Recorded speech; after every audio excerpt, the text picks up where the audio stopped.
Hello friends, have you ever thought about the secret behind successful real estate negotiations? Stick around because today we are diving deep into the art of negotiation and power of independent representation.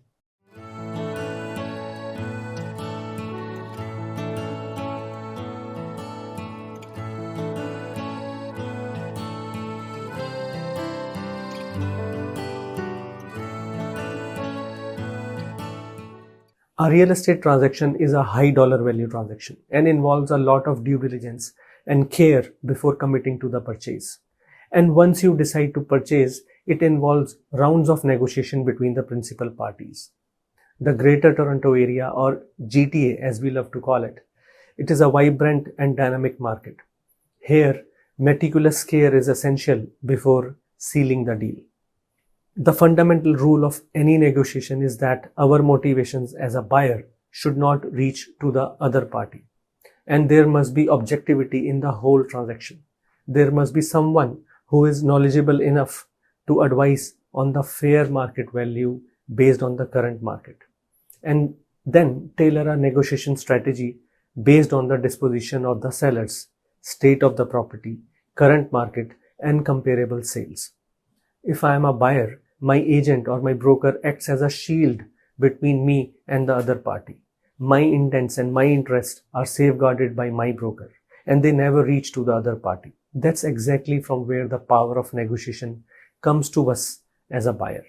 On the other hand, if I am a buyer and I directly decide to reach out to the seller's agent, I am now talking to a person who has a direct conflict of interest, as they are already representing the seller as a client. Further, my motivations to purchase, my eligibility limit for my mortgage to purchase are all open and exposed to the other party. As now, I don't have anybody acting as a shield for me, and my emotions are open to the sellers and their agent. How much I like the property, or how I need it for my kids to be in a particular school zone, or need to be near my parents' house in the neighborhood.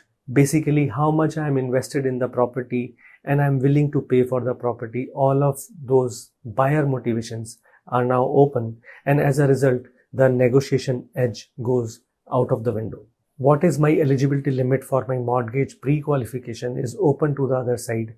There is no independent voice to safeguard my best interest in the transaction and objectively review the property, point out the pluses, minuses of the lot, layout, neighborhood, state of the property, price they have pitched to the market, etc. and utilize all of these points to effectively negotiate for my side. Your agent brings a level of detachment to the entire negotiation process, which can be emotionally loaded for principal parties. Having an independent agent is like having a secret weapon. They bring an emotional detachment, ensuring decisions are made on logic, not just emotions. Plus, they have an eagle's eye to point out both the gold and the glitter, the real value and the fluff. They help you strategize, set a ceiling, and ensure you get a fair deal based on the local market pulse. Lastly, the agent can provide essential emotional buffer, keeping the emotions checked on the transaction and helping to take the decision based on facts rather than emotionally.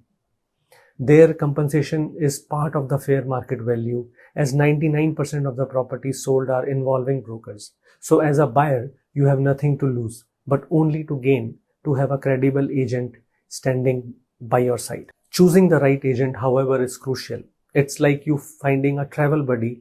You want someone who understands your journey and has your back. When you find that match, you unlock the true power of having a representative. Before we wrap up, if you found this video valuable, don't forget to hit that subscribe button. Your support keeps us going and helps us create more insightful content for all of you amazing folks out there. If you ever need a guiding hand in real estate, Elixir is here for you. Stay tuned for our next episode, and in the meantime, take care.